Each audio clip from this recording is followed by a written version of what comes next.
Dr. Loy, thank you so much for joining us today. Good to be here. What, in your opinion, are the most influential innovations in cancer care over the past decade? You know, I could talk about the test, the targeted test and the targeted therapies and a lot of the innovations that we've brought to bear with radiation oncology. But for me, what's really been remarkable over the last 10 years is just the transparency and the dialogue. It's the willingness of folks to come together to talk about the entire cancer experience.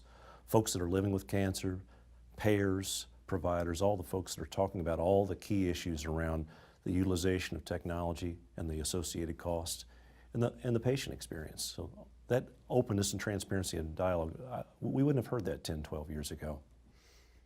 You know, that is absolutely fascinating and totally unexpected. I thought you were going to come back with genomic tests and focused genome therapies and all, but no. You've come back to something which my professors in medical school would have understood completely, the human side of medicine. People talking to people, providers and insurers all joining in to make people live longer and live better. That's fascinating. Well, thank you. And I don't want to discount or dismiss the unfolding that we're living in a very exciting time, in my view. Just being able to understand at the genetic level and the system of genetics, and being able to just have an understanding of that at all, for me, is quite a privilege. But having said that, being able to take all of that information and generate utility and organize around that even makes this more fascinating. If you think about it, this is not the first time we've heard about targeted therapies and biomarkers. We've already lived through an era of estrogen receptor testing, for example, or HER2 testing, for example. And there's an opportunity for us, in my view, to learn from those technologies. But I think there's an infinitely broader opportunity for us to come together in broader stakeholder groups and begin informing in a multi-stakeholder way a dialogue that we've not had before.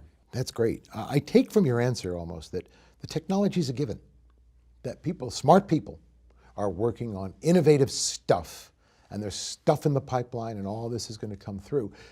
But my take on your answer, and correct me if I'm wrong, is that unless we humanize it, and we know how to interpret it, and we know how to deal with this on a human level, it's not worth as much. I think that's absolutely right. I live in a state, we're headquartered in Kentucky, and I live in a state where health literacy is a real issue. So for folks not to be able to understand things beyond the 8th grade level really makes it difficult for folks to understand and contextualize risk. And that's what we're talking about here. We've got markers and tools and a toolkit now that can help us to better understand the probability of treating versus not treating and what those outcomes might be, and their ability to respond to therapy.